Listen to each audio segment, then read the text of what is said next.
Super. Eh bien, bienvenue à tous encore une fois. Donc, pour me présenter très rapidement, de mon côté, je suis Arthur Magne, CTO et cofondateur de Promise. Promise, pour ceux qui ne connaissent pas, on est éditeur d'une solution de partage de connaissances dans les équipes de développement. Donc, c'est un ensemble de plugins pour les IDE, de plugins pour les outils de revue de code comme GitLab, GitHub, Azure DevOps ou Bitbucket, qui permettent aux équipes d'identifier des sujets de discussion tech, des questions sur le code ou des bonnes ou des mauvaises pratiques de développement, soit pendant qu'on est en train d'écrire du code, soit pendant qu'on est en train de le relire. Et l'objectif, c'est, une fois toutes les 2 semaines, de faire ce qu'on appelle une revue de pratique. C'est un peu une rétrospective tech, on va dire, ceux qui ont déjà mis ça en place chez eux. Et l'objectif, c'est de pouvoir discuter avec toute une équipe ou toute une communauté de pratique autour de nos différentes pratiques de développement pour voir si ce qu'on a appliqué justement en termes d'architecture, c'est le sujet d'aujourd'hui, par exemple, est-ce que c'est la bonne manière de faire? Est-ce qu'il n'y a pas mieux? Est-ce que les tests sont bien gérés dans ces contextes-là? Donc, tous les sujets tech qu'on va avoir autour justement du code, on va pouvoir les discuter en équipe lors de ces fameuses revues de pratique, qui sont un peu comme des revues de code, mais qui sont asynchrones du coup et non bloquantes. Donc voilà pour la présentation de mon côté, je ne vais pas plus vous embêter avec ça. Je vais envoyer un petit lien d'ailleurs vers Promise pour ceux qui sont intéressés pour tester ou quoi que ce soit, n'hésitez pas, j'envoie ce lien dans le chat. Et du coup, Christophe, je te laisse te présenter, nous dire un petit peu qui tu es, puis aujourd'hui, on va pouvoir parler de ce sujet de clean archigonal, qui je pense que tout le monde aura compris, c'est la concaténation et la contraction de clean architecture et architecture hexagonale. Tout à fait. Donc avant de me présenter, je vais citer Martin Fowler. J'espère que tout le monde connaît Martin Fowler, hein, co-signataire du Manifeste Agile, qui dit que l'architecture est vraiment importante. Les choses qui ne sont pas difficiles à changer, qui sont difficiles à changer, sont l'architecture initiale, la culture et les compétences de l'équipe. C'est pourquoi il est important de bien faire les choses dès le départ. Alors, bien faire les choses dès le départ, ça ne veut pas dire tout anticiper, tout faire à l'avance, hein, sinon l'inverse de l'agilité. J'ai un petit slide sur l'agilité pour ceux qui ne seraient pas très au fait. Donc l'agilité, c'est de dire que plutôt des logiciels opérationnels qu'une documentation exhaustive, et une documentation qu'on aurait fait à l'avance aussi. L'adaptation au changement plutôt que le suivi d'un plan, les individus et les interactions plutôt que les processus et les outils, la collaboration avec les clients plutôt que la négociation contractuelle. Donc ça, c'est de l'agilité à la base. Et ça a été écrit par des développeurs, hein, dont Martin Fowler, Ken Beck, celui qui a fait TDD, Robert Martin, qui a fait la Clean Archi. Et des organisations sont emparées de ça pour vendre des certifications agiles. Et ils ont oublié la partie développement dans tout ça. Donc c'est là où le manifeste Software Craft Machine est né, en disant que des logiciels opérationnels, ça ne suffit pas. Il faut aussi des logiciels bien conçus, parce qu'on va les lire, les maintenir, les faire évoluer. L'adaptation au changement, donc pas seulement l'adaptation au changement, mais aussi l'ajout constant de valeur. Pas seulement les individus et les interactions, mais une communauté de professionnels. Pas seulement la collaboration avec les clients, mais des partenariats productifs. On réussit tous ensemble. Donc ça, c'est le craftsmanship. Et donc ça me permet de me présenter. Donc moi, je suis coach craft. J'ai plus de 20 ans d'expérience. Alors, j'ai pas fait du craft toute ma vie, hein, parce que le craft, c'est finalement, entre guillemets, assez récent. Je fais des audits aussi techniques. Je suis formateur. Je fais à peu près 1 à 2 formations par an dans toute la France. Je suis conférencier. Je serai demain à Rennes, au Brescamp, pour parler de clean archigonal, mais je fais plein d'autres sujets. Je suis auteur aussi. Alors, ne me cherchez pas sur Amazon ou quoi. C'est des livres blancs Octo qu'on rédige. Moi, j'ai créé avec d'autres Culture Test qui va sortir cet été. Ça fait 1 an qu'il est fini, mais le temps que ce soit relu, mis en page, illustré. Il va sortir cet été, c'est en 3 volumes. C'est un roman, donc voilà. Si vous pouvez l'avoir pour la plage, c'est bien. Il est gratuit en téléchargement. Ils sont tous gratuits en téléchargement sur le site Octo. Après, si vous voulez le livre relié, on peut s'arranger, je peux vous en donner, ou sinon c'est payant sur le site. Et avant tout ça, j'étais développeur, tech lead architecte, ce qui me permet aujourd'hui voilà, d'avoir emmagasiné plein d'expériences et pouvoir voilà, suivre les équipes, coacher les équipes et puis parler de plein de choses. Donc là, il y a mon LinkedIn en entier, mon Twitter aussi, mais mon Twitter, il est en permanence en bas. Si vous voulez me contacter. On va rentrer dans le vif du sujet, mais avant d'entrer dans le vif du sujet, on va faire un peu d'histoire de pourquoi on parle de clean architecture et pourquoi on parle d'architecture hexagonale. Moi, j'ai commencé à travailler en entreprise. J'ai dit une vingtaine d'années, mais dès que je vais donner la date, tout de suite, ça va faire mal. en 1999, donc au millénaire dernier. Et la première chose qu'on faisait quand on arrivait sur une mission, c'était quelle base de données on choisit. C'était assez impressionnant parce qu'on ne savait même pas ce qu'on allait développer.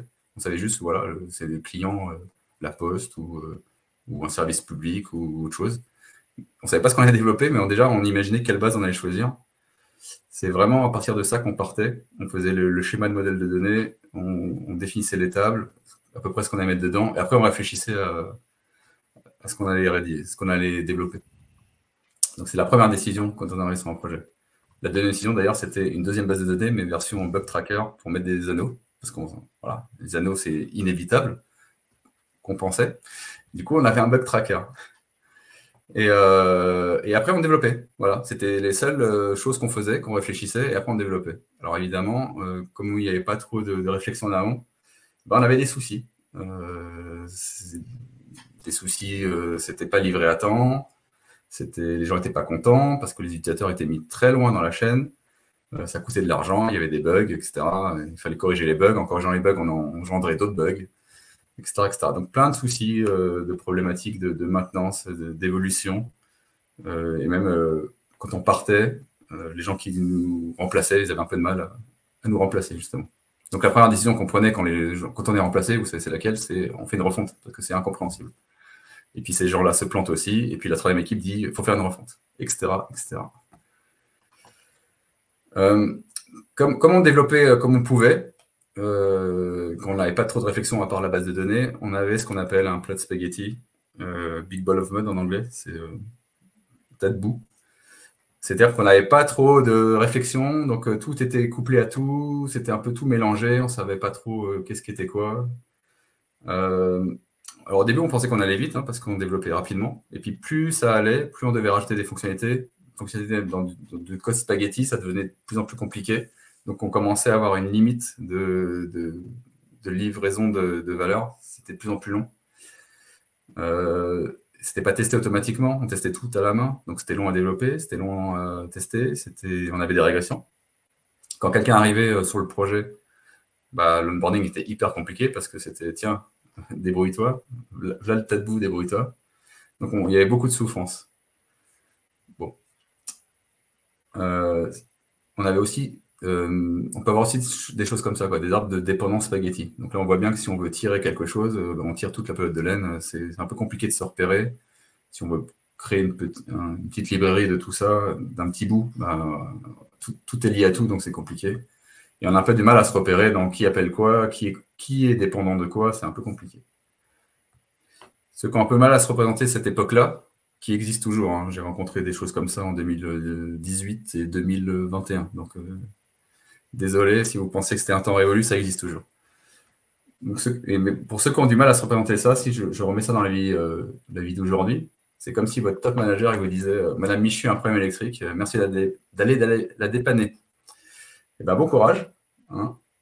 C'est ça un plat de spaghetti. Là, c'est un plat de spaghetti électrique. Et nous, c'est pareil dans le code. Et pour moi, le développeur qui doit gérer ça, pour moi, c'est ça, c'est cette image-là. Le développeur face à un code spaghetti, c'est ça. C'est vraiment, ça pique les yeux. On a vraiment du mal à s'y repérer et à faire quelque chose de correct rapidement. Après, on s'est dit, le titre est mauvais. Après, on s'est dit, tout est mélangé, c'est pas cool. On va faire des couches. On va faire des couches de choses bien délimitées. Donc, on va avoir des couches qui communiquent avec l'utilisateur, des couches qui communiquent avec la source de données, que ce soit une base ou autre chose. Au milieu, on va faire un peu de métier. Et donc, on s'est dit, voilà, ce sera beaucoup mieux. Et on est d'accord que si on découpe mieux les choses, on se repère mieux. Donc, ça, c'est ce qu'on pensait. Donc, on a commencé à développer ça après les années 2000. Et finalement, en réalité, ça bavait un peu. Il y avait la sauce tomate qui bavait, le fromage aussi. Bon, il est midi, alors j'espère que vous n'avez pas trop faim. On va parler beaucoup de pâtes et de nourriture. En fait, pourquoi ça bavait un peu? Parce qu'on partait toujours de la base de données. Donc après, on faisait une modélisation par rapport à la base de données. Donc on avait un modèle objet qui ressemblait à la base de données. Et ce modèle objet, il transitait partout. Donc on voit bien que si on modifie une table, et que notre modèle va partout, parfois même jusqu'aux IHM, on voit qu'il faut tout modifier et puis tout retester. Vous vous souvenez, il n'y a pas trop de tests automatisés. On a commencé à en faire un petit peu là, mais en faire des tests couche par couche. Puis c'est là où sont arrivés les frameworks aussi. Donc c'était hyper bien, ouais, ça nous aide. Sauf que les frameworks, ils ont tendance à avoir une emprise sur le code. Et si on le met partout ou trop, là où ça a trop d'emprise, en fait, quand on veut s'en sortir ou quand on veut faire des choses, parfois on est un peu couplé, trop couplé, on est un peu pieds et poings liés, on n'est pas assez libre. Et puis on avait une structuration par couche. Donc on avait ce que j'ai dit, les couches telles que je les ai présentées. Et finalement, on structurait toute l'application par ces couches. Et ça devenait vite illisible. On avait une arborescence comme ça. Là. Si j'ai un VTC, on voit que j'ai une partie contrôleur, donc qui communique avec un front, une partie service. On l'appelait tout service au début. Service, manager, choses comme ça. On ne sait pas trop ce qu'il y a dedans, mais c'est super dommage. Et puis donc on avait une espèce de métier là-dedans, même s'il n'y a pas trop de métier. En tout cas, pas bien découpé. Et puis on avait nos objets dont j'ai parlé, qui permettent de communiquer avec la base de données. Donc soit des DAO qui sont couplés à une table, et puis des objets, potentiellement en réservation et administration, qui sont des objets qui représentent les tables de la base de données. Une table, un objet, une colonne égale une propriété. Et puis là, c'est simple, on n'a que 2 services. Et puis au fur et à mesure, on rajoute un service. Donc on commence à avoir une scroll bar et on commence à faire des allers-retours entre le haut et le bas. Et puis donc là, on a la réalisation de service et l'administration de service. Et puis, en même temps qu'on a un service pour acheter des voitures, et puis un service de comptabilité, et puis un service d'achat de bouteilles, etc., ça devient vite gros, en fait. Le service contient toute l'application, et on a énormément de classes. D'ailleurs, achat de bouteilles, depuis que je prends les VTC, là, en ce moment, il n'y a plus trop de bouteilles. Je crois que c'était au début pour nous amadouer, versus les taxis. Il n'y a plus de bouteilles. Et ces objets là en bas, réservation, administration, qui représentent la table, c'est ceux-là que je vous disais, transiter de couche en couche. Et donc, si on modifie une table, on modifie un objet. Si cet objet est utilisé par les services, si c'est utilisé par les contrôleurs ou voire pire, les IHM, on est obligé de le modifier partout. Et de tout retester. Parce que c'était quand même la pierre angulaire de notre application. Donc finalement, ce n'était pas une si bonne idée que ça. Quand on a du métier riche, ce n'était pas une si bonne idée que ça. Si je transpose ça dans la vie réelle, c'est comme si votre top manager vous disait « Madame Michu a un problème pour se déplacer à pied, merci de l'aider ». Et là, normalement, il y a un beau trottoir où elle peut marcher tranquillement. Et puis finalement, il y a la scène qui est là. Les choses ne sont pas toujours à l'endroit où on pensait qu'elles sont.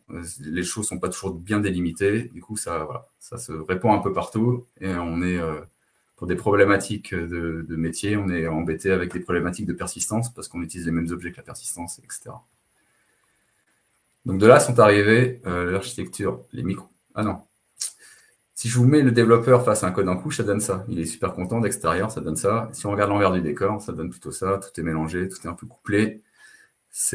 L'idée est bonne de base, mais on voit quand même qu'il y a quand même des glissements d'éléments de couche en couche. Donc pour ça, on s'est dit, voilà, on a un gros problème avec notre monolithe. Ce qui serait bien, c'est de découper en petits problèmes. Comme ça, on arriverait mieux à les traiter, ce qui est souvent vrai. Et donc là, sont sortis les microservices. Et en disant, ouais, c'est super, les microservices, il faut y aller. Ça nous enlève plein de problèmes. En plus, Netflix le fait. Alors si Netflix le fait et que ça marche, c'est que tout le monde doit le faire. Alors le problème, c'est si on ne sait pas découper une application au sein même d'un monolithe, si on se lance tout de suite sur des microservices, qu'est-ce que ça va donner? Ça va donner plein de petites choses, mais en réalité, ça va donner soit des petites spaghettis, des petites lasagnes, des petites spaghettis, des petites lasagnes, un peu partout, et en plus distribuées. En plus, elles vont tous s'appeler les unes les autres. Et si vous ne savez pas faire de microservices techniquement, vous avez le problème de découpage, le problème de technique, avec voilà, un annuaire de service, des circuit breakers, des logs qui sont un peu partout, donc qu'il faut agréger. Donc tous ces problèmes techniques, en plus des problématiques de découpage, ça fait beaucoup à appréhender. Et finalement, on en revient en disant c'était peut-être pas la bonne idée. Alors, je ne suis pas anti-microservice, on en parlera après, mais le but, c'est de savoir découper. Et une fois qu'on sait découper, si on a le besoin, de sortir quelque chose en microservice. Pas forcément tout, mais les choses qu'on a besoin. Si on voit les microservices dans la vie réelle, c'est ça. C'est Madame Michu qui a un problème de connexion Internet. Voilà, la personne qui est chez un fournisseur d'accès vient ici et qu'est-ce qu'il fait? Il enlève quelqu'un au hasard, il met Madame Michu à la place et hop, c'est réglé. Et puis un autre opérateur appellera parce qu'il y a quelqu'un qui a été débranché, etc., en boucle. Moi, j'ai eu ça pendant 1 an et quelques avant de déménager. C'était très agréable. Bon, développeur face aux microservices mal conçus, ça donne ça. On a mal à la tête. Hein. Il y en a partout. Une donnée erronée qui arrive par un biais. Après, elle est trop âgée partout. On ne sait plus par où elle est arrivée et ça donne des erreurs partout. Pour retrouver la trace des problèmes, avec des logs dans tous les sens, c'est un peu compliqué. Donc en fait, tout ça pour dire quoi? En fait, la valeur principale d'un applicatif, c'est le métier. En tout cas, quand on a un métier complexe, c'est ça la valeur. Si on n'a pas de métier, on en parlera après, on peut partir au modèle en couche, etc. Mais si on a du métier, et j'espère que vous avez du métier, parce que c'est ça qui donne de l'intérêt. S'il n'y a pas de métier, c'est que vos concurrents font la même chose. Donc c'est la raison d'être de l'application, c'est la valeur business, c'est ce qui est différenciant, et c'est ce qui est pérenne en fait. Notre métier est beaucoup plus pérenne que les technologies et les librairies. Ça évolue tout le temps. Je ne sais pas si vous faites du JavaScript. Il y a une nouvelle librairie JavaScript qui sort tous les jours, une nouvelle version qui sort tous les mois, on va dire. Donc ça évolue beaucoup, voire même ça s'arrête.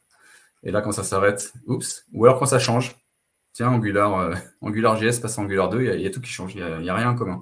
Donc là, vous êtes complètement bloqué, vous êtes obligé de tout refaire.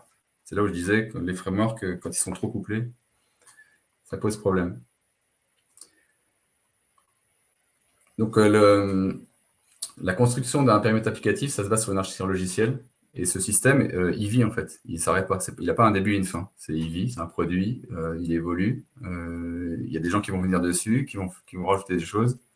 Et donc, il doit évoluer et être maintenu avec le moins de douleur possible.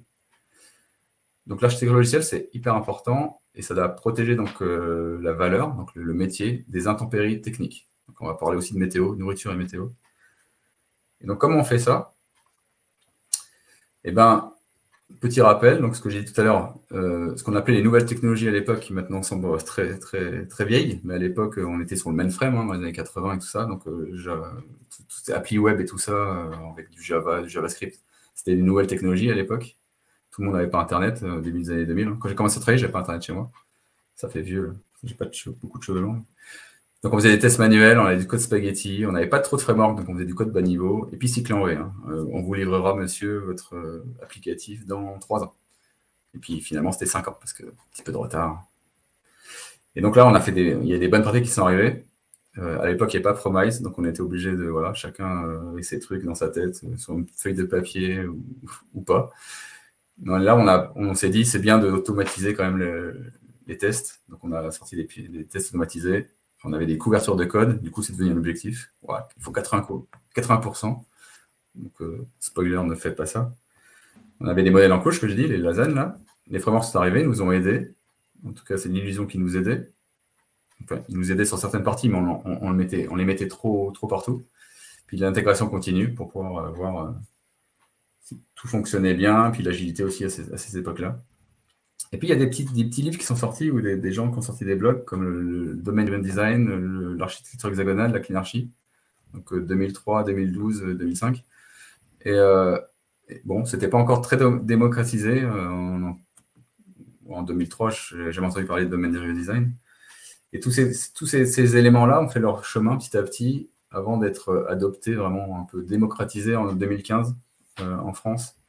Et c'est là où on entend parler de TDD, d'hexagonal, de cleanarchy, clean code, et puis d'arrêter les silos entre les devs et les ops. Donc on a entendu parler de DevOps, donc de software craftsmanship, donc j'ai défini tout à l'heure, de culture produit, etc. Et c'est là où on est aujourd'hui. Et donc tous ces éléments-là nous permettent vraiment d'avoir des applications pérennes et évolutives. Et donc on va parler d'architecture hexagonale, s'il n'y a pas de questions sur cette histoire. Pour l'instant, il n'y a pas de questions, tu vois, mais effectivement, moi, ça me fait réagir un petit peu parce que c'est vrai qu'en fait, il y a toute une histoire de timeline un petit peu et de temporalité qui est super importante. Et aujourd'hui, c'est vrai qu'on travaille avec des équipes, tu vois, qui sont encore sur du mainframe, avec du COBOL, etc. On travaille avec des équipes qui découvrent encore un petit peu ces différents types d'architecture. Et le craft, c'est pareil, en fait, ça date quand même des années 2000, donc c'est quand même assez vieux. Mais comme tu dis, en fait, ça met vachement de temps à arriver. Et c'est vrai que y a beaucoup de gens qui parlent de ce que je mettais HDD, de la Hype Driven Development, ou CDD, pour de la Conférence Driven Development. Il y a des personnes qui vont se dire, mais en fait, est-ce que justement tout ce qui arrive, ça vient pas réinventer la boucle, etc. Et c'est vrai que c'est pour ça qu'on a l'impression que ça met vachement de temps à arriver. Mais une fois que c'est là, effectivement, il y a des gens qui ont la posture de réticence un petit peu au changement, parce qu'ils vont se dire, oui, mais c'est encore un truc qui est, comme tu disais, c'est vrai chez Netflix, c'est vrai chez Spotify. Est-ce que ça va être vrai chez nous? Et c'est vrai que c'est vraiment une question à se poser, c'est quand est-ce que tu vas travailler, appliquer tout ça. Alors j'imagine que tu y réponds après dans la partie où tu parles plus de l'architecture hexagonale et d'Equinarchy. Ouais. Parce que là, en établissant notre pratique, on avait commencé à faire des tests. Et puis, les tests étaient couplés sur la structure du code.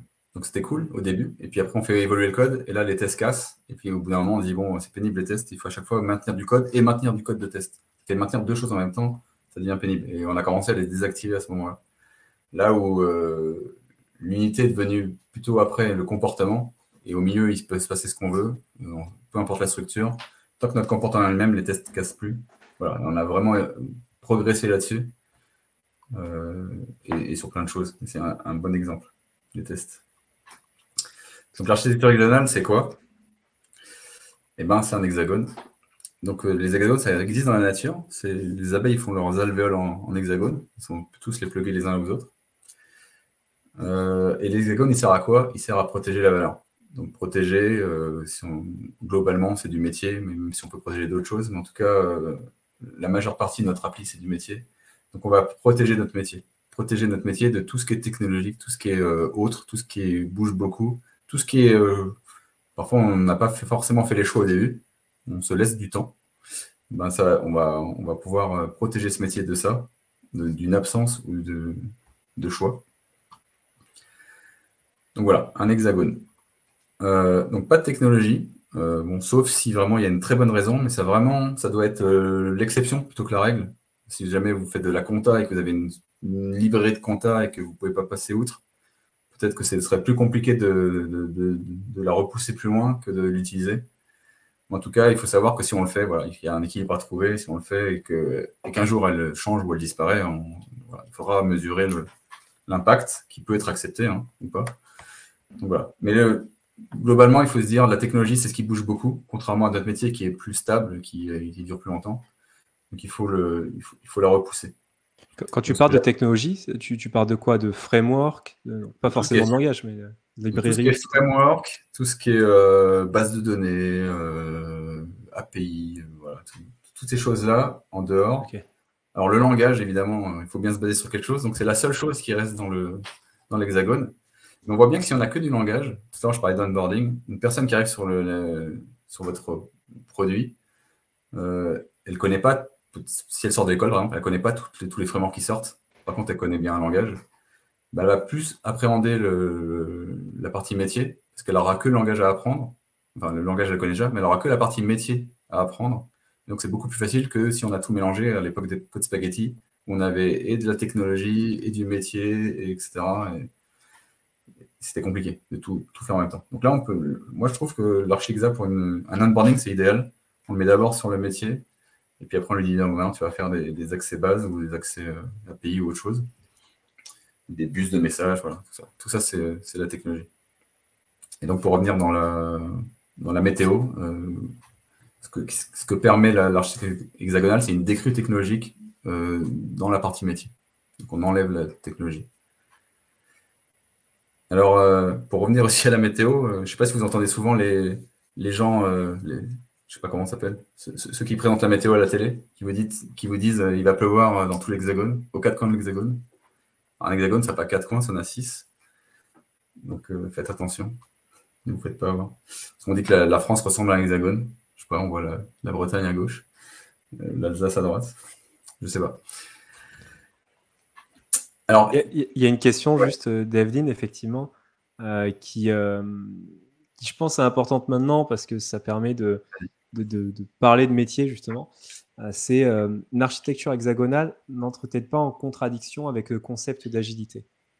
Je pense qu'effectivement, tu as un retour d'expérience et des infos à partager là-dessus. Ben non, pas du tout, parce que on va essayer d'apprendre le métier, de découvrir le métier ensemble et de le modéliser. Et on va avoir tout de suite quelque chose qui répond à ça. On va voir après commencer à développer avec des tests, plutôt qu'avoir un IHM et puis une base de données de l'autre côté. Donc on aurait juste du métier, des tests et puis des doubleurs de tests pour simuler la base de données. Et donc on va pouvoir faire affiner notre compréhension du métier.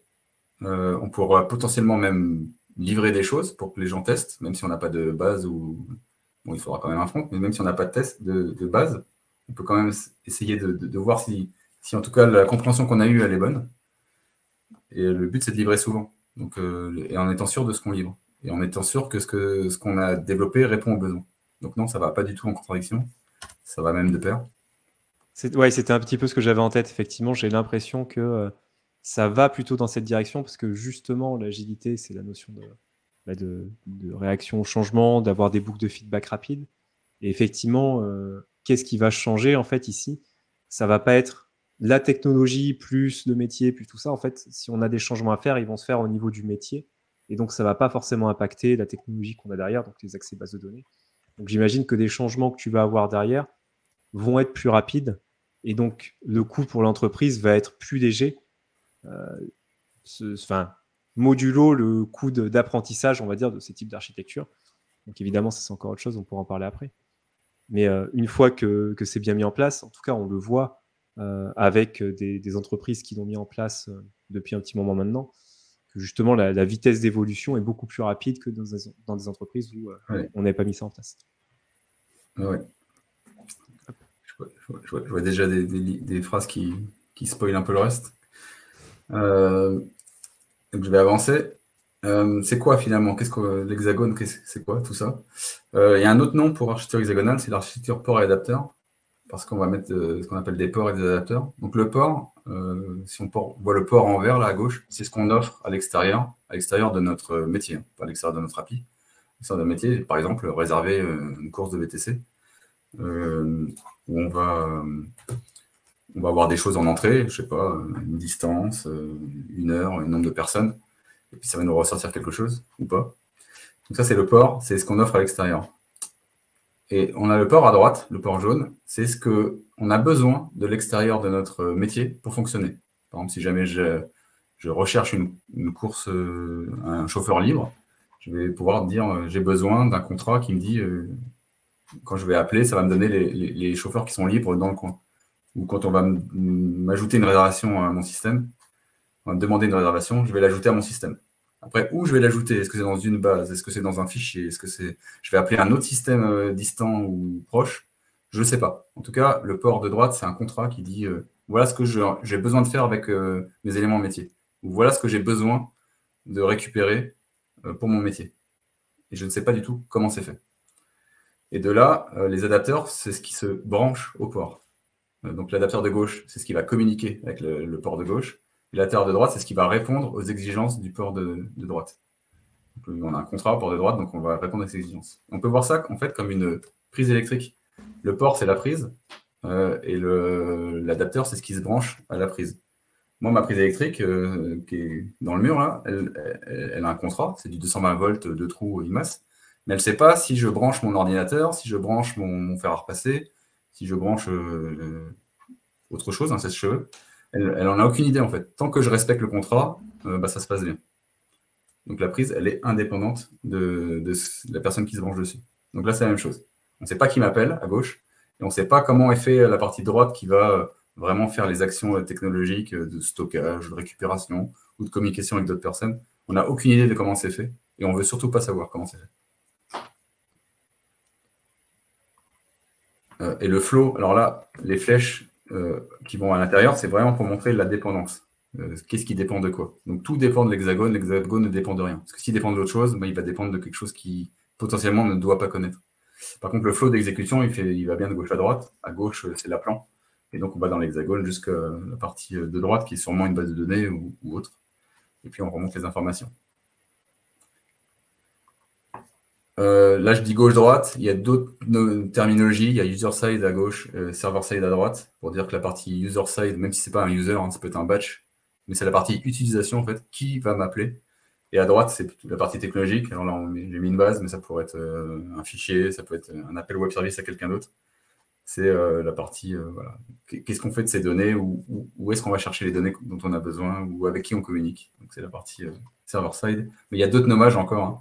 Il y a primaire à gauche, secondaire à droite, driver à gauche, driven à droite, pour dire je conduis et je suis conduit par. Il y en a qui mettent API à gauche et SPI à droite. SPI pour Service Provider Interface, l'inverse d'API. Et puis d'autres. Voilà, on peut trouver encore d'autres nommages. Le nommage n'est pas important. Le tout est d'avoir une convention d'équipe que vous pouvez même configurer dans Promise pour dire notre convention d'équipe à nous, pour là, notre équipe, c'est primaire, secondaire. Et puis une autre équipe, ce sera driver driven. Et c'est pas important. Le tout est de savoir de quoi on parle. Se mettre d'accord tous ensemble.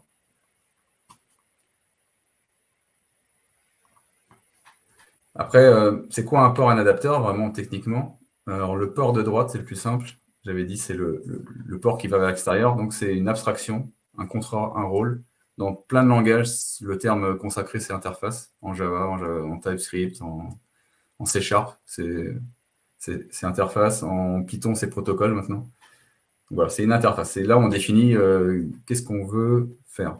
Par exemple, ajouter une réservation de système. Et l'adapteur de droite va implémenter cette interface, implémenter ce contrat, et vraiment répondre, c'est quoi ajouter une réservation système? C'est faire un insert dans la table bidule avec telle valeur, telle valeur. Donc là, on est vraiment dans la partie technologique. Si on veut avoir un ORM, comme Hibernate, comme Sequelize ou autre chose, c'est là qu'on va le mettre. L'ORM va être ici parce que si ça change ou si les tables changent, l'ORM sera impacté, mais l'ORM, comme il est que dans la partie violette, n'impactera pas l'hexagone. Et à gauche, c'est ce qu'on offre. Donc, c'est la signature de ce qu'on fait. Il n'y a pas forcément une interface à gauche. En tout cas, Alistair Cockburn, il ne se positionne pas là-dessus. Dans ses exemples de code, il n'en met pas. Par contre, il pointe sur des blogs qui, eux, en mettent. Donc, pour moi, ce n'est pas obligatoire. Pas besoin. Contrairement à droite, où c'est obligatoire. Pourquoi c'est obligatoire à droite et pas à gauche? Parce qu'à droite, c'est des choses qu'on peut débrancher une implémentation, en mettre une nouvelle. Alors qu'à gauche, on ne va pas débrancher un métier pour en mettre un autre. Enfin, c'est moins, ça se voit moins. Donc, il n'y a pas forcément. On verra après, en CleanArchi, ce n'est pas du tout comme ça. Après, est-ce que c'est juste la signature de l'implémentation, donc de la méthode? Ou est-ce que c'est aussi le corps, etc. Voilà, c'est un peu abstrait. En fait, au milieu, on pourrait même mettre un plat spaghetti. Lui, il dit juste comment on rentre dedans.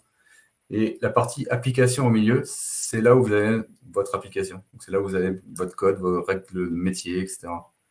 Donc, une fois que vous avez protégé, vous pouvez les écrire avec des structures simples, sans framework en général, au milieu. Et la partie gauche, donc c'est l'implémentation.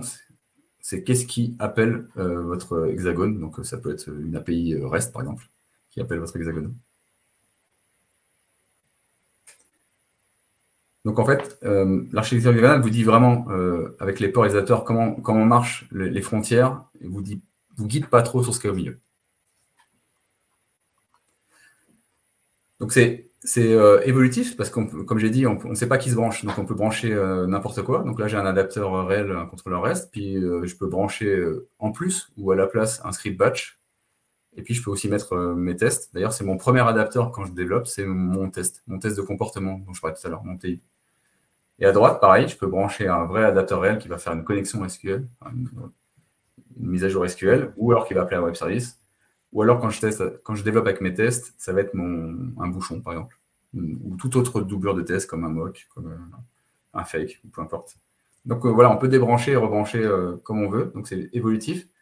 Et là, vraiment, quand on met d'autres adapteurs, on n'a aucune ligne de code à changer dans l'hexagone. Vraiment aucune ligne de code. Et c'est vraiment là où c'est très évolutif et très pérenne, parce qu'on peut changer d'adapteur sans avoir à modifier l'hexagone. Donc, tous les règles métiers, tout ce qui est métier ou autre, ne bouge pas, que ce soit les ports ou l'application. Il n'y a rien qui bouge. Et je disais tout à l'heure, on peut repousser les choix. C'est là où on peut mettre un bouchon, on peut mettre quelque chose de mémoire, et puis on peut aussi livrer quelque part pour voir si ça fonctionne bien, et réfléchir après à vraiment quelle est la vraie implémentation dont on a besoin. Moi, je me souviens, j'ai travaillé pour les métros, une espèce de tour de contrôle d'une ligne de métro. Et en fait, ce qu'il disait, c'est qu'il c'était plein de microservices partout. Et donc, il disait que si jamais il y a un incident, il faut que le STIF, l'organisme qui est au-dessus de la RATP, puisse savoir ce qui s'est passé et voir si c'est un problème technique ou humain ou autre. Et donc, tous ces événements qui transitent partout, eh ben, il faut les sauvegarder. Donc, ceux qui étaient là avant, ils avaient dit, bon, on va mettre une base MongoDB parce que, voilà. Première décision, base MongoDB, parce que c'est les premières décisions qu'ils ont prises. Souvenez-vous, les années 2000, sauf que là, c'était en 2015. Et quand ça a été mis en production, en test, la nuit, en fait, ça ne marchait pas du tout. Les événements, ils s'empilaient et ils se dépilaient très, très lentement par rapport à leur empilement. Donc, ils arrivaient très lentement à arriver dans MongoDB. Pourquoi? Parce qu'en fait, MongoDB, c'est une base orientée documents pour stocker des gros documents et pas des petits événements tout petits. Donc, il fallait soit prendre une autre base de données, peu importe laquelle, mais une autre, qui convient mieux, soit il fallait stocker autrement, pas stocker au fil de l'eau. Il fallait peut-être faire un petit tampon et puis stocker des gros documents. Donc en fait, ça permet ça aussi, l'architecture régionale, c'est de voir en conditions réelles comment fonctionne notre système et pouvoir s'adapter et faire les bons choix techniques. Une fois qu'on a compris le métier, faire les bons choix techniques qui répondent à ses besoins métiers. Et il y a une question il y a une discussion justement dans le chat là, autour de la notion de test. Et c'est vrai que c'est une question qu'on se pose souvent. En fait, tu vas avoir l'application qui va être fermée à l'extérieur, mais qui va s'ouvrir via des ports. Et du coup, dans cette couche application, tu vas avoir des méthodes qui vont faire des traitements, faire des comportements, etc. Et en fait, il y avait une question qui était, est-ce que les tests unitaires, tu les mets dans le domaine ou est-ce que tu les mets à part parce que c'est plus du technique? Et dans ce cas-là, si tu les mets à part, tu peux aller tester en fait que ce qui est accessible via les ports. Donc, tu vas tester plutôt du comportement qui va passer par des détails d'implémentation qui sont plutôt des méthodes. Et du coup, il y a des questions qui sont comment tu fais pour tester peut-être des méthodes isolées qui sont dans la couche application que tu aimerais bien tester, mais qui ne sont pas exposées via des ports? Et où est-ce que toi, tu mettrais du coup les différents tests? Est-ce que tu mettrais des tests dans le domaine à l'intérieur? Alors effectivement, moi je mettrais des tests de comportement externes. Donc je teste un comportement, je sais ce que j'ai en entrée, je connais le dénouement de ce que va faire mon comportement. Et après, je vois si ça fonctionne bien. Alors moi je développe en TDD, donc je le fais avant, je le fais émerger petit à petit. Donc il y a plusieurs tests qui arrivent. Et petit à petit, ma partie application, elle s'étoffe, elle devient de plus en plus générique et étoffée. Et mes doubleurs de tests vont me permettre de me mettre dans tous les cas possibles. Et donc, au milieu, c'est un comportement ou plusieurs comportements, et je ne sais pas comment ils sont designés. Donc, en TDD, on va le designer le plus simple possible, et puis avec la partie refacto, ça va devenir de plus en plus intéressant. Au début, on va tout mettre dans le port, et puis finalement, après, ça va dériver vers des classes spéciales. Les objets vont contenir les données et également les comportements. Donc on va déplacer les comportements vers des données précis. Par exemple, je ne sais pas si un prix ne doit pas être négatif, je vais avoir une classe prix avec ce comportement qui ne peut pas être négatif dans cette classe prix. Si je dois faire un calcul de pourcentage, je vais aussi mettre dans ce classe prix, parce que c'est un pourcentage d'un prix. Et puis la partie réservation, je vais mettre dans un objet de réservation qui, lui, va utiliser le prix. Et petit à petit, on voit que tous les comportements vont se déplacer du port, donc c'est l'entrée, vers une modélisation métier riche. Et là, je spoil un peu, mais on arrive un peu sur du DDD, sur comment avoir un modèle riche.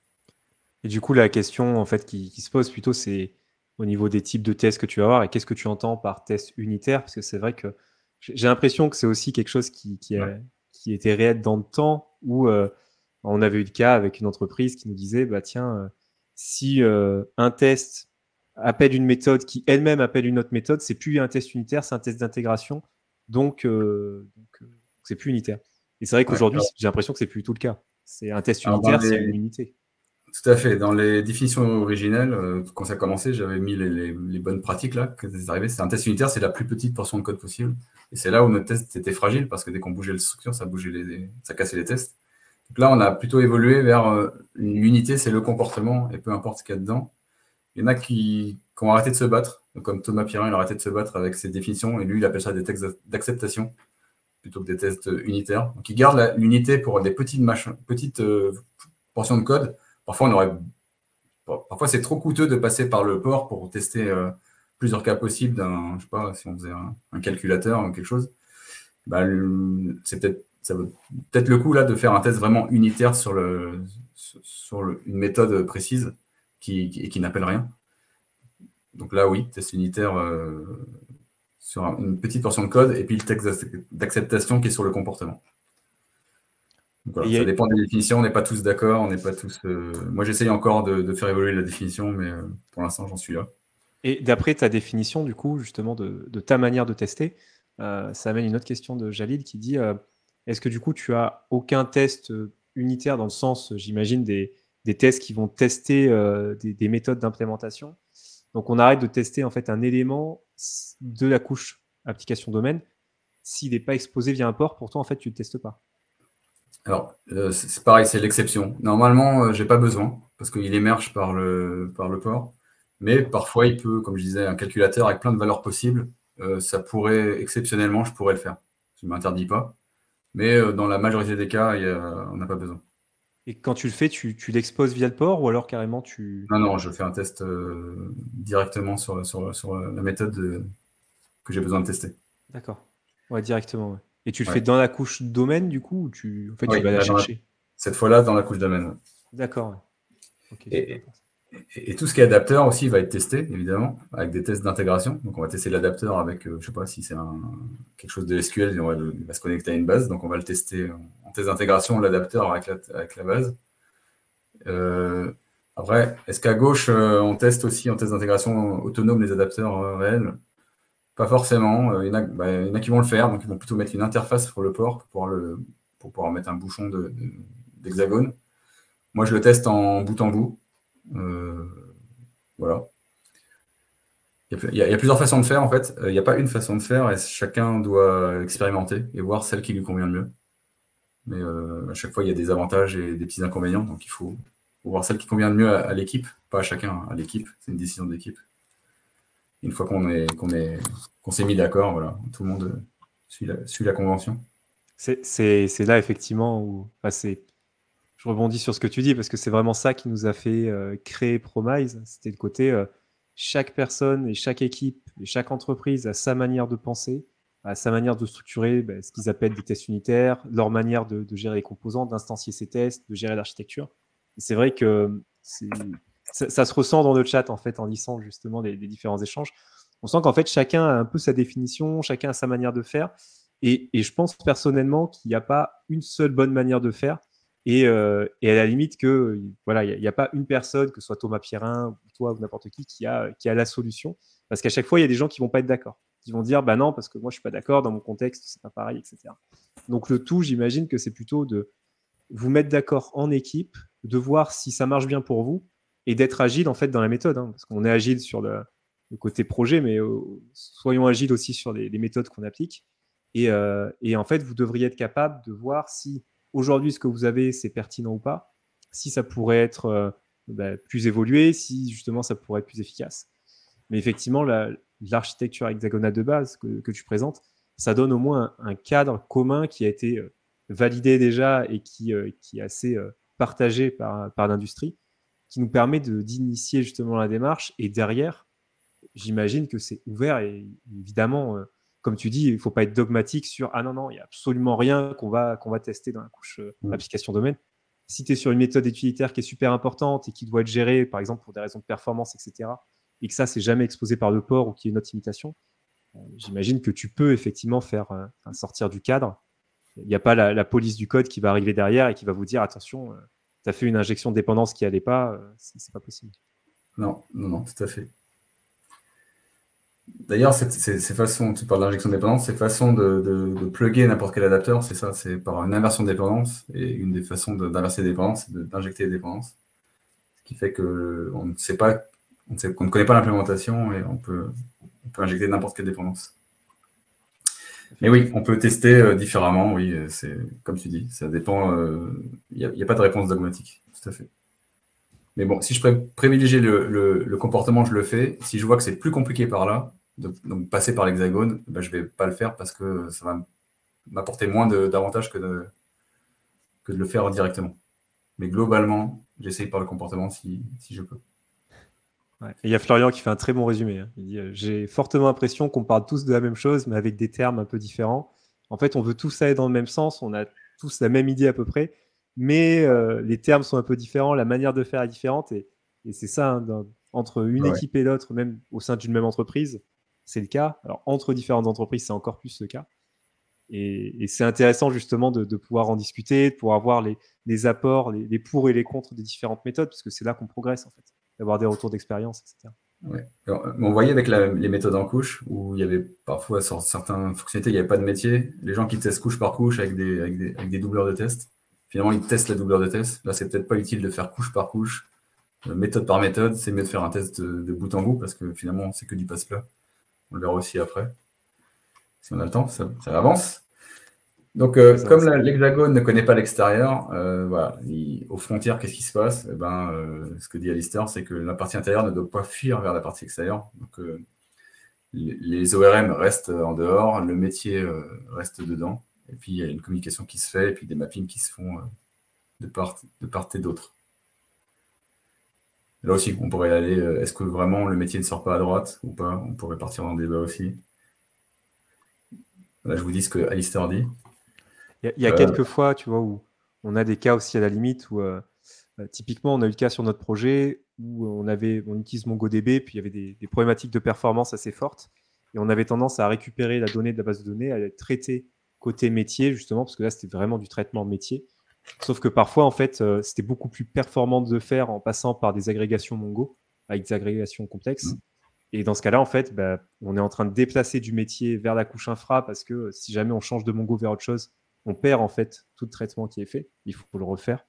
Mais dans ce cas-là, c'était super important parce qu'on passait de 5 secondes à 100 millisecondes en fait sur le traitement. Donc, effectivement, il y a des fois où tu as l'impression que ça peut fuir de notre point de vue un petit peu quand tu as des problèmes de performance ou de sécurité ou de choses comme ça. Oui, mais ça, tu le vois après, tu ne l'anticipes pas à l'avance. Ouais. Parce qu'on risque après de faire de l'overdesign en pensant trop aux performances sans mesure. J'ai vu des gens faire des optimisations SQL, enlever Hibernate et faire des optimisations SQL à la main parce qu'ils disaient qu'Hibernate c'est trop lent en amont, sans l'avoir mesuré. Et finalement, j'aurais prouvé que non, leur problème de performance n'était pas là, il était ailleurs. Donc attention, il faut mesurer. Faut mesurer avant de se dire... parce que quand on s'améliore, il faut savoir à partir de combien on s'améliore, que de dire juste un pressentiment. Je sens que c'est pas performant, on va faire autrement. Ça marche pas toujours. Tout à fait. Pourquoi un hexagone vite fait? Pourquoi pas un octogone? Parce qu'un octogone, c'est violent. En fait, non. Il dit juste qu'il veut avoir assez de côtés pour mettre des adapteurs et des ports sur les côtés. Il veut une symétrie gauche-droite et haut-bas. C'est juste une représentation de l'esprit, en fait. C'est juste pour pouvoir dessiner des ports et des adapteurs.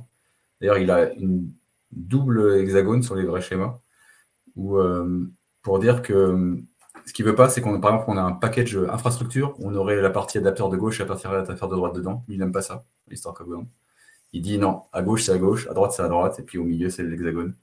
Donc, il préférerait avoir un package adapteur à gauche, adapteur à droite, et puis pas mélanger les deux. Donc voilà, c'est juste pour de la symétrie et pouvoir positionner des ports. Mais vous pouvez très bien avoir un seul port à droite, un port à gauche. Hein. Vous n'allez pas faire un triangle pour autant. Et puis si vous avez 3 ports, vous n'allez pas l'appeler l'architecture octogonale pour autant. Ça reste l'architecture hexagonale parce que c'est juste un nom logique, une vue de l'esprit. Est-ce que la taille des ports, donc est-ce que je mets une grosse classe avec plein de méthodes ou est-ce que je mets plein de classes par méthode, plein de classes par fonctionnalité que j'offre? Là, il ne se positionne pas. Il dit il n'y a pas de meilleure façon de faire. Vous faites comme vous voulez. On verra que la cleanarchy, ça se positionne beaucoup plus. Et du coup, j'en viens à la clean architecture. Donc là, maintenant que vous êtes des maîtres de l'archi hexagonale, je vais pouvoir faire des parallèles. Donc la clean archi, ce n'est pas des hexagones, c'est des cercles concentriques. Et en fait, c'est la même chose. On va essayer d'isoler de la valeur. Donc la valeur, c'est dans le cercle concentrique le plus au centre, entities. Donc c'est la modélisation métier, on va dire. Et c'est ce qui ne connaît rien. Et on arrive à discuter avec les entities via le use case. Et finalement, le use case, c'était le port de gauche. C'est ce qui permet de rentrer dans mon métier. Donc lui, il appelle ça, entities appelle ça application, règle métier de l'entreprise. Et le use case, il appelle ça les règles métiers de l'application. Donc voilà, ajouter une réservation VTC, c'est mon règle de l'application. Mais dire que je ne peux pas réserver une course le dimanche parce que ci ou ça, c'est une règle métier d'entreprise. Et puis les contrôleurs donc, communiquent avec les use cases. Les use cases récupèrent des informations ou vont transmettre des informations via des gateways, qui était le port de droite à l'archi-exa. Après, il rajoute une notion de présenteur dont je parlerai après, avec un petit schéma à droite que personne ne comprend au départ, donc tout le monde l'esquive. J'en parlerai rapidement parce qu'on n'a pas beaucoup de temps. Donc globalement, c'est la même chose, isolé de la valeur, mais avec une représentation différente et des termes différents. Si je devais mettre un hexagone dans mes cercles concentriques, là, ce serait dans les 2 cercles concentriques les plus internes, donc le use case, qui est le port de gauche, et entities, qui est la partie application. Et le flow se fait comme ça.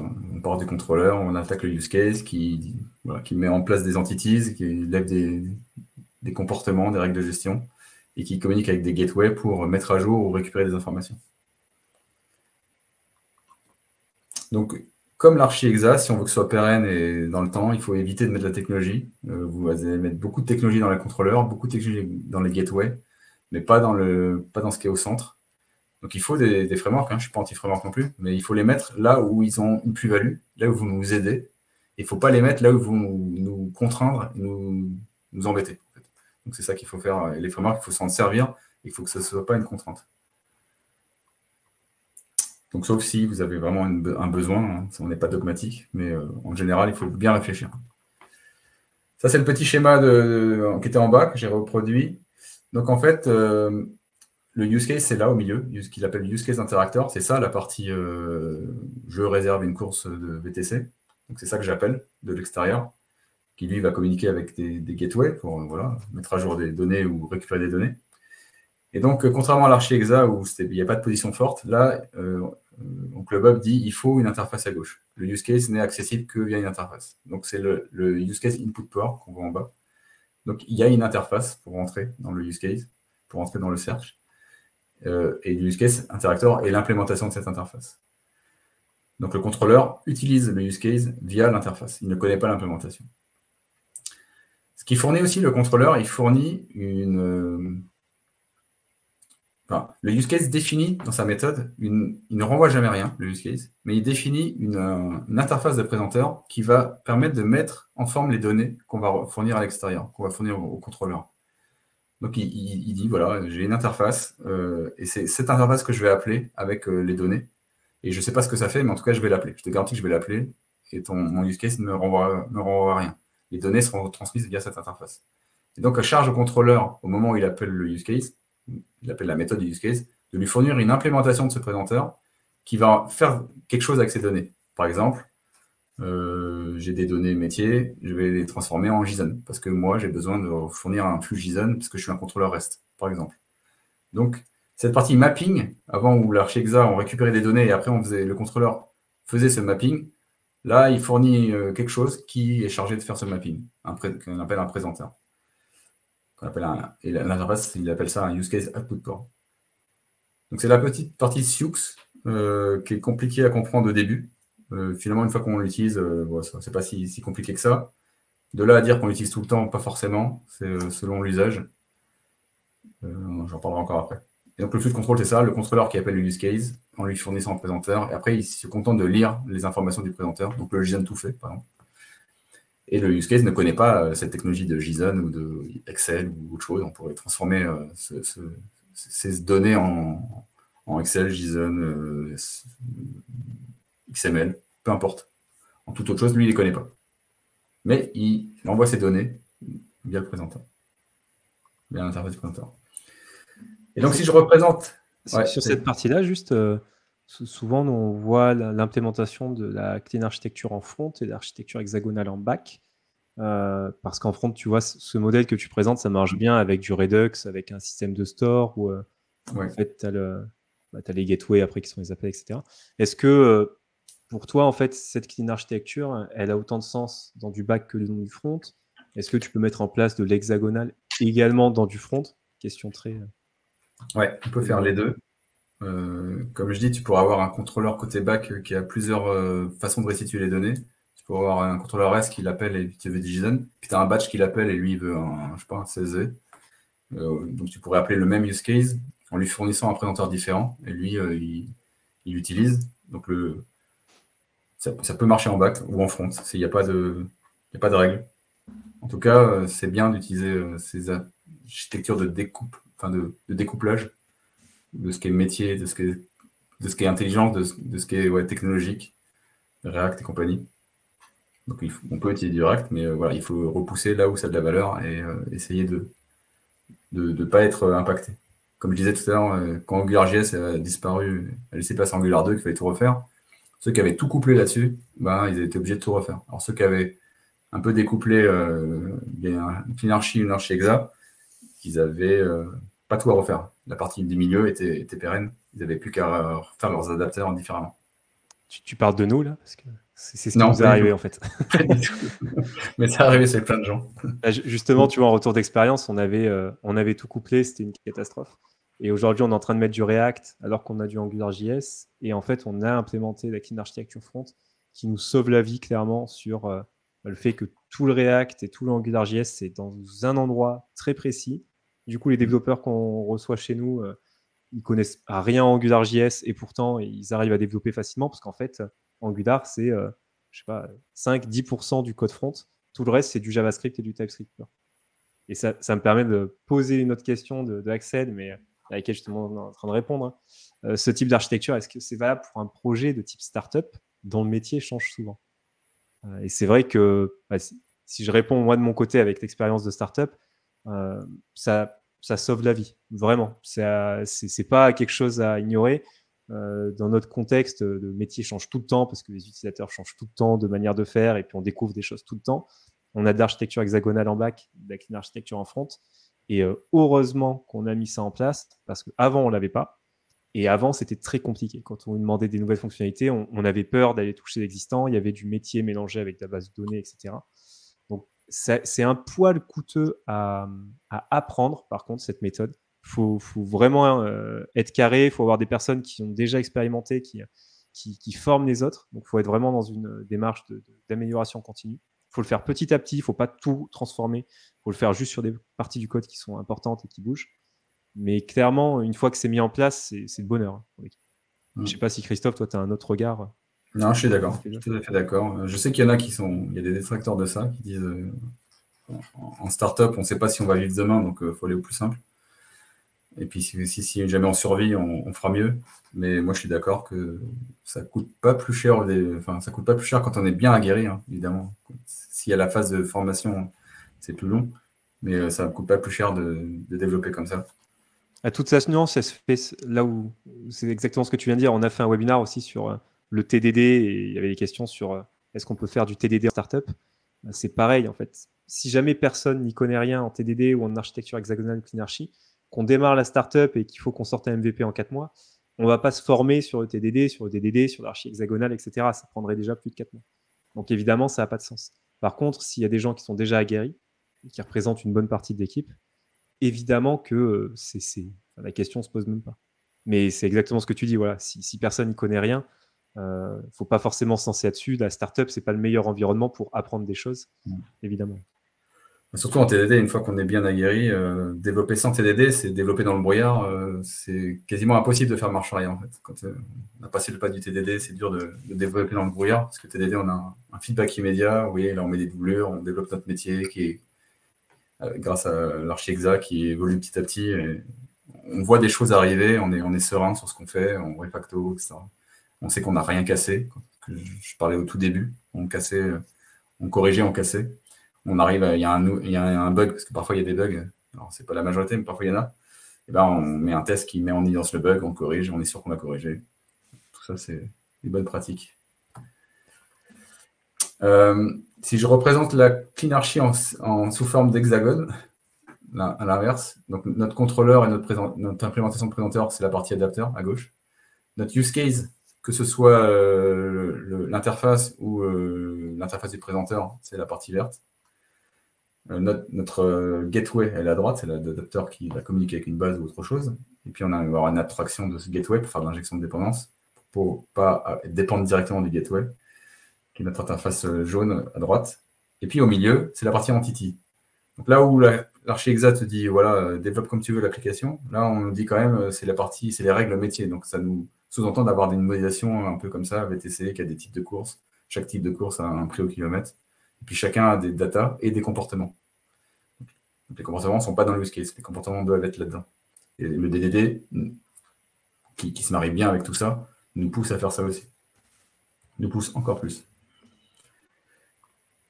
Si je voulais représenter une arborescence de ça, contrairement à ce qu'on avait tout à l'heure où je scrollais en permanence dans mes couches, là, je vais découper par contexte. J'ai mon contexte de réservation qui n'est pas du tout pareil que mon contexte d'administration, qui n'est pas du tout pareil que mon contexte d'achat de voiture. Et ben, j'ai mes contextes. Et dans mes contextes, je vais découper par les cercles concentriques ou par les hexagones, peu importe. Donc là, j'ai repris les termes de la cleanarchy, mais on pourrait, on peut les adapter, parce que personne dit gateway, je pense. On dit plutôt repository. Mais bon. Donc voilà, on aurait, dans mon contexte de réservation, j'ai mes règles métiers, donc mes entities et mes use cases. J'ai mes interfaces vers le gateway. Et puis, qu'est-ce qui appelle mes use cases? C'est mes contrôleurs et mes gateways qui sont appelés par les use cases indirectement. J'ai pas fait interface. Non, j'ai perdu le mot. Là où il ne fallait pas mettre la gauche et la droite dans le même package. J'ai bien fait deux packages différents parce que je trouve finalement que c'était une bonne idée. Voilà, c'est un exemple d'arborescence. Il y en a d'autres. Et puis, vous allez faire votre contexte d'administration et vous allez représenter la même chose. Et peut-être que l'administration, ce ne sera pas du tout du métier, donc ce ne sera pas une application cleanarchy, ce sera peut-être un modèle en couche. Et bien, c'est très bien. On n'est pas obligé de mettre de la cleanarchy partout. Et il ne faut surtout pas mettre de la cleanarchy partout. On le verra juste après. Donc, du coup, c'est là où en fait, on appuie des couches et des raviolis, etc. On a des pizzas. Donc, chaque contexte est une part de pizza. Donc, j'ai ma part de pizza à la réservation, j'ai ma part de pizza administration. Et du coup, je peux les modéliser comme je veux. Et si jamais ma réservation a un besoin de partir en microservice, eh ben, c'est déjà prêt en fait. C'est déjà prêt, je peux le faire plus facilement que si tout est mélangé. C'est intéressant ce que tu dis. C'est quelque chose, je pense, que des gens n'ont pas en tête. Souvent, quand on applique des règles comme la clean architecture et que tu appliques ce paradigme, tu as l'impression que tu dois le mettre absolument partout. Et il y a des contextes avec des utilitaires ou des parties admin où justement, tu n'en aurais pas forcément besoin. Toi, tu dis en gros que tu peux te permettre d'avoir des parties qui sont vraiment en cleanarchy et peut-être d'autres parties qui vont communiquer avec, qui en fait sont faites de manière complètement différente. Ouais, là je pourrais avoir l'administration, par exemple l'administration des prix des courses, que voilà, c'est un gestionnaire qui vient de temps en temps et qui met à jour les prix. C'est juste du passe-plage, mais en base, etc. Il n'y a pas de règle, il n'y a rien. Ou s'il y a une règle qui se bat, c'est pas grand-chose. Ouais, là je pourrais mettre un modèle en couche que je teste en bout, pas en test unitaire ni en test d'intégration, de bout en bout. Si j'arrive à mettre mes données en base et que j'arrive à les récupérer, c'est que c'est bon. Et la réservation se base sur ces prix-là. Donc, soit elle interroge directement la base, soit elle va chercher les prix en demandant à l'administration, soit l'administration, au moment où elle met à jour les prix, elle pousse un message vers quelque part, c'est pas où. Et la réservation écoute ces messages et il les récupère et puis elle en fait ce qu'elle veut. C'est là où on va partir plus facilement sur des microservices si on fait des choses bien découplées avec des messages. Donc oui, je pourrais avoir une partie administration qui est modèle en couche, sans aucun problème. Et j'ai vu aussi des gens qui avaient mis de la cleanarchy sur quelque chose qui n'a pas de métier du tout. Le seul métier, c'est de savoir si la personne était majeure ou mineure. Hein. Donc, majeur mineur, c'est 2023 moins l'année de naissance, supérieur à 18. Donc, c'est quand même très simple comme métier. Ils avaient des mappings qui partaient du front jusqu'au back. Ils avaient 7 mappings. Et en fait, c'était contre-productif. Ils faisaient que des tests de couches, en fait, des tests de bouchons, des tests de doublure de test. Et puis, pour rien, pour prendre une donnée qui transitait de couche en couche jusqu'à la base.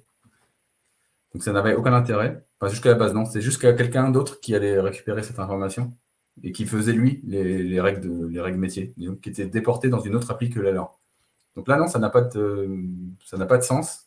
Et en changeant, ils ont aperçu qu'ils arrivaient à développer plus vite. Et peut-être qu'un autre périmètre applicatif qui a émergé plus tard, lui, avait besoin d'une cleanarchy. À ce moment-là, la cleanarchy a tout son sens dans ce périmètre applicatif précis. Là, j'ai un exemple d'arborescence avec des fichiers dedans. En fait, tout à l'heure, je parlais de la taille des ports. Est-ce qu'on met une classe avec plein de méthodes dedans ou plein de classes différentes? La CleanArchy dit qu'il faut mettre un use case un fichier par use case. Donc là, j'ai recherché chauffeur disponible, réserver une course, planifier une course, etc. Et dedans, je vais avoir une seule méthode, qu'on appelle souvent execute. Ce qui fait que quand j'ouvre mon partie use case, je vois dans un premier coup d'œil tout ce que fait mon application sur le périmètre réservation. J'ai une première vision immédiate. Donc l'onboarding, c'est génial aussi. Et ce qu'il appelle ça la screaming architecture. C'est-à-dire que l'architecture dit d'elle-même ce qu'elle fait. On n'a pas besoin d'aller ouvrir des fichiers qui s'appelaient avant service, manager, puis on ne sait pas trop ce que ça fait. Là, on a quand même une bonne vision. On peut planifier des courses, consulter des réservations, annuler des réservations, rechercher des chauffeurs. Enfin, on voit vraiment ce que fait la partie réservation de mon contexte. Et je trouve ça une bonne idée. Pareil, hein, les frontières, c'est la même chose. On ne fait pas rentrer des ORM à l'intérieur, etc. Donc, c'est la même chose que l'Archi-Exa. Je ne vais pas m'apesantir dessus. Pour faire un bilan, je ne sais pas si vous connaissez Combini. C'est les gens qui interrogent des acteurs, choses comme ça. Et la dernière fois, j'ai regardé, ils avaient demandé à Vincent Cassel l'amour ou la haine. Alors moi, si Combini, j'étais assez connu, m'interrogeait, il me dirait Christophe, hexagonal ou clean? Là, je vais citer Fred Brooks, des années 70, qui dit « Il n'y a pas de silver bullet », et ça revient à ce qu'on a dit tout à l'heure. C'est pas forcément l'une, l'autre, ou ça peut être aucune des deux. Silver bullet, ça vient des loups-garous. On leur tirait une balle en argent n'importe où dans le corps, ils mouraient. Donc c'était l'arme ultime. Je suis désolé pour vous, mais en informatique, en développement, il n'y a pas d'arme ultime. Il n'y a pas de silver bullet. Donc en fait, parfois, aucune des deux. Là, j'ai tiré un arbre de décision du livre de Vlad Kononov sur Learning DDD, qui est, je trouve, hyper bien. Par exemple, si votre périmètre applicatif, donc dans tout votre produit, là, n'est pas ce qui vous fait gagner de l'argent, ce qui n'est pas différenciant par vos clients, donc c'est la partie gauche, la partie plutôt supporting, integrating. Par exemple, tout à l'heure, je parlais de mon référentiel, là, ou mon administration, je faisais juste à mettre à jour des prix. C'est pas sur ça que je vais gagner de l'argent. C'est plutôt gagner de l'argent sur comment je réserve des courses, etc.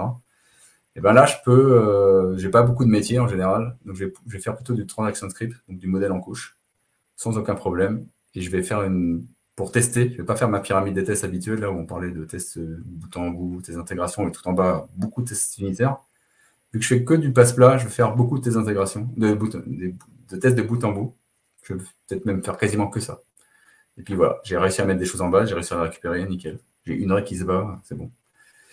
Si jamais ma complexité, elle est plutôt côté base de données, où je vais faire des agrégations d'éléments, etc., on est plutôt dans du Active Record. Là, je vais mettre beaucoup de tests d'intégration pour voir que mes requêtes, elles se passent bien, elles font bien de la bonne agrégation de données, ou elles vont interroger des bonnes vues qui font ça, ou d'autres choses. Donc là, je vais plutôt avoir un diamant. Donc, pas beaucoup de tests de bout en bout, pas beaucoup de tests unitaires, mais beaucoup de tests d'intégration. Et bien, ce sera très bien.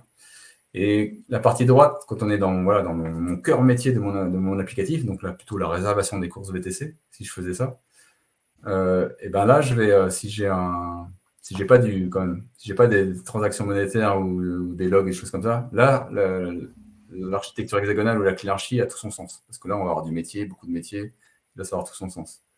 Si j'ai du log, donc comme tout à l'heure, je parlais, mais avec le Steve là, qui voulait savoir tout ce qui s'était passé, là, je vais peut-être passer sur du event sourcing, autre chose. Pareil, si j'ai des transactions monétaires, j'ai passé sur du event sourcing. Donc ça, c'est encore autre chose. Donc voilà, vous pouvez avoir un périmètre applicatif avec une architecture différente par périmètre applicatif, et vous voyez même que vous avez une stratégie de test qui est différente suivant ce que vous faites. Parce que ça peut vous aider ou pas. Donc là, c'est pas adapté. Là, c'est adapté. Ouais, même sur un CQRS, je fais la partie commande en CleanArchy pour ma part. Et donc, si je parlais des avantages communs, donc pour moi, la CleanArchy et l'hexagonal, ça a les mêmes avantages, que ce soit en découpage, isolation, flexibilité, pérennité, tout ce que j'ai dit avant, la testabilité, le fait de repousser chaque technique ou faire du front, du back, c'est les mêmes avantages. La différence, vraiment, elle se situe dans le niveau de guidage. Est-ce que vous voulez mettre une interface à gauche? Est-ce que la partie screaming architecture, là, est-ce que vous voulez avoir un use case un fichier par use case? Et puis, on est plus guidé aussi en disant que le métier doit être dans l'entity, alors que chez Exa, on nous dit c'est dans l'application, et puis débrouillez-vous, on ne sait pas trop comment. Donc voilà, on est plus guidé sur la partie clean. On a aussi le présenteur qui nous guide. Alors, plus guidé, ça ne veut pas dire plus facile, hein, parce que, voilà, il faut appréhender toutes ces notions, mais on est plus guidé. Donc, si j'avais 3 choses à dire, là, c'est juste l'analogie entre les terminologies, entre les adapteurs, contrôleurs, use case, etc. Juste l'analogie entre les termes. Les termes ne sont pas importants, comme j'ai dit tout à l'heure. Donc, si j'avais 3 choses à dire, c'était que l'objectif est le même, isoler la valeur, même si les termes ne sont pas pareils. Les avantages sont les mêmes, mais les inconvénients sont aussi les mêmes. Il n'y a pas de guidage pour le design du métier. Là, je vais vous dire plutôt d'aller voir du DDD. Ce n'est pas adapté à la situation, les deux. Donc, c'est même des avantages. Tous les deux ne sont pas des silver bullets. Et le niveau de guidage est différent. Donc, voilà, screen architecture, interface partout ou pas, c'est ce que je viens de dire. Et si je finis sur le questionnaire Combini, bon, tu nous as bien endormi avec ton histoire, mais c'est quoi pour toi, hexagonal ou clean? Si vraiment j'ai un besoin métier, etc., qu'est-ce que je fais entre les deux? Ma réponse, c'est la clean archigonale. Je prends le meilleur des deux mondes. Quand j'ai besoin de présenteur, je fais un présenteur. Si j'en ai pas besoin, j'en fais pas. Si je veux une interface à gauche parce que je veux tester mon contrôleur, je le fais. Si j'en ai pas besoin, je le fais pas. Je fais vraiment un mix des deux mondes et je prends ce qui m'arrange, contextualisé. Hein. Si dans ce cas-là, j'ai besoin, je le fais. Si dans un autre cas, j'ai pas besoin, je le fais pas. Je prends le meilleur des deux mondes. Et c'est la méthode Chouari. Je ne sais pas si vous connaissez. Chou, c'est dans le milieu des arts martiaux. Chou, c'est protéger, obéir. Donc, c'est vraiment c'est la tradition, quoi. J'apprends les fondamentaux et je fais exactement ce qu'on attend de moi sans me poser de questions. J'apprends. Après, c'est le A. C'est je me détache et je digresse. Je casse un peu avec la tradition. Je trouve des exceptions et je fais autrement. Donc, je n'applique pas à la lettre. Et la partie RI, c'est je quitte et je me sépare, je transcende et il n'y a pas de limite sur ce que je peux faire parce que j'ai une maîtrise de tout ça. Si je peux transcender et me séparer de plein de concepts, c'est parce que je les maîtrise bien. Donc je sais que dans d'autres cas, je peux faire autrement parce que c'est mieux pour moi. Dans mon contexte, dans mon équipe, dans mon produit, je peux sortir de ça. Je finirai par la citation de Mark Siemens qui dit qu'on peut être pragmatique que si on sait être dogmatique. Donc il faut connaître vraiment la théorie, l'avoir appliquée, voir les limites, et puis dire là je me détache. Plutôt que dire je fais pas de présenteur parce que ça m'a l'air pourri de loin, j'ai jamais fait mais ça m'a l'air pourri. Non, ça c'est pas pragmatique, ça c'est méconnaissance, c'est autre chose.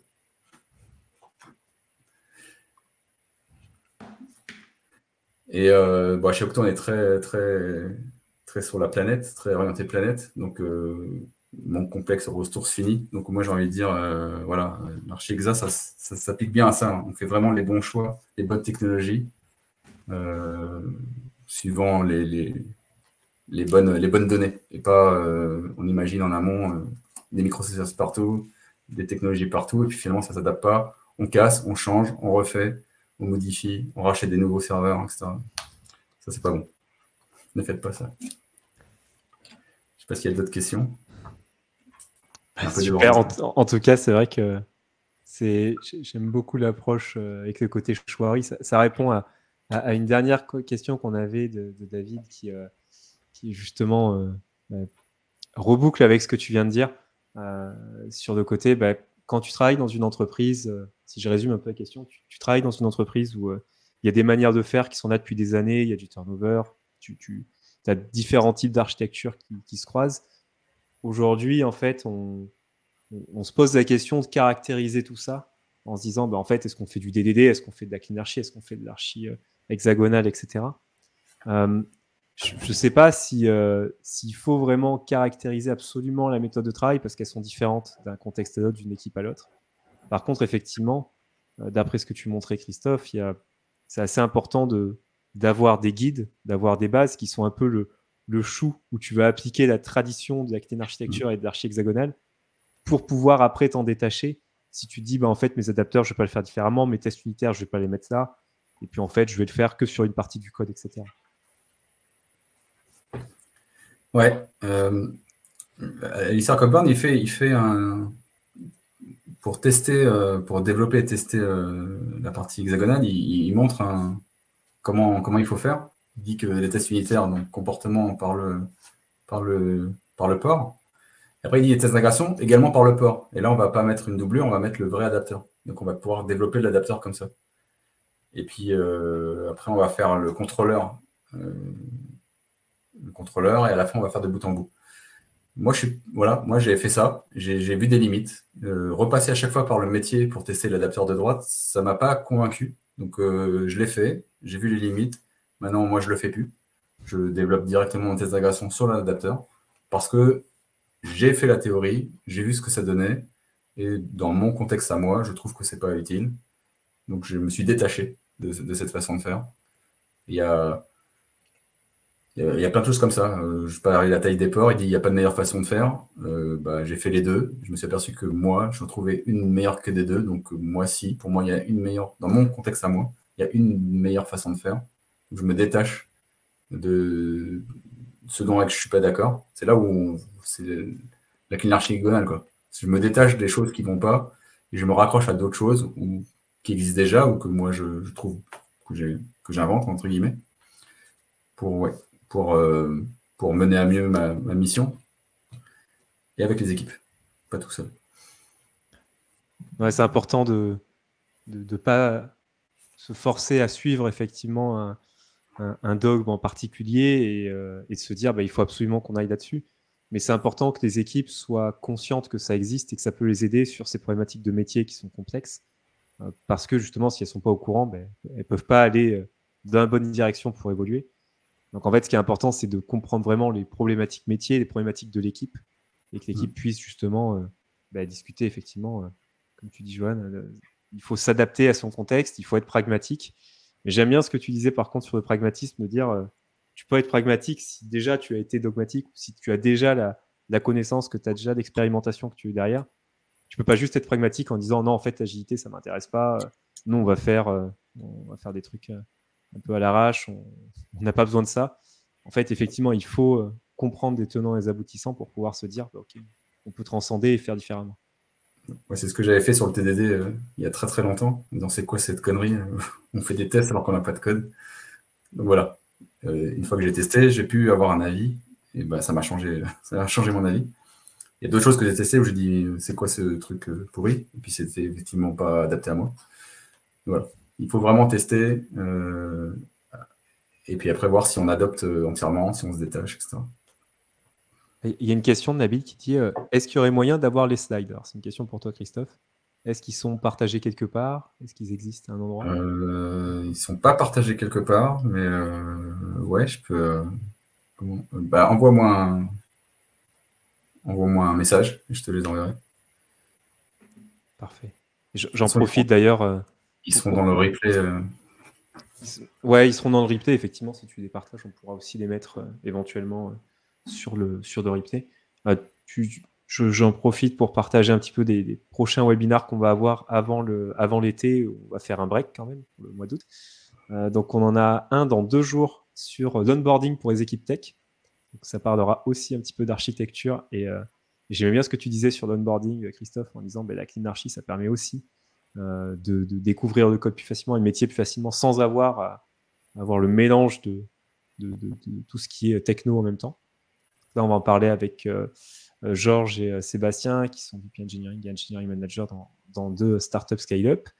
Ensuite, la semaine prochaine, on parlera de Green IT avec Frédéric, qui est de Axon IQ, et Elie Stoim, qui est le cofondateur d'Opquast, un référentiel de bonnes pratiques sur le web et sur des pratiques de sécurité et de Green IT.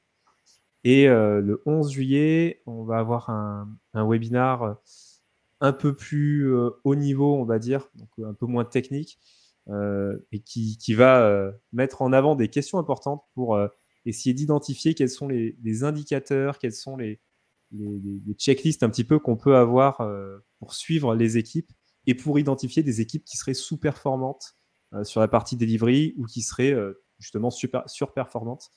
Donc, on va en parler avec Dimitri Bali, qui est le cofondateur de TechRock et qui est co-CTO de Back Market, et Ludi Akwe, qui est CTO de l'Uni, et qui va nous parler aussi de la gestion de la dette technique et d'une chose que j'aime bien. Elle parle de, justement, elle qui parlait beaucoup de hype-driven développement, elle fait beaucoup la chasse aux microservices, et elle travaille pas mal sur de best effort dans les équipes qui sont sous l'eau, qui ont beaucoup justement d'évolution à faire. Et on travaille vraiment sur cette approche de comment est-ce qu'on peut petit à petit améliorer nos pratiques et découvrir des nouvelles manières de faire, notamment avec l'architecture, etc. Donc, c'est des sujets qui se recoupent. Donc, n'hésitez pas à vous inscrire. Je vous envoie le lien des prochains webinars ici. J'arrête le partage. En tout cas, merci beaucoup, Christophe, pour ce retour qui était super intéressant. Et j'espère que ça a permis d'ouvrir les yeux aussi à tout le monde sur des similarités et différences entre clean architecture et archi hexagonal, parce que c'est souvent assez flou. Et j'aime bien les parallèles que tu as fait à la fin.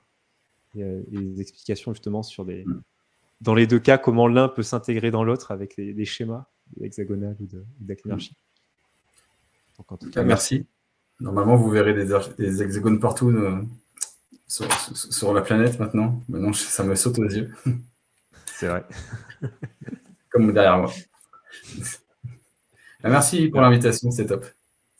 Merci à tous. Ouais. Merci encore, Christophe. Et puis, bonne journée tout le monde. Et à bientôt pour un prochain webinaire. Merci, Christophe. Bonne journée.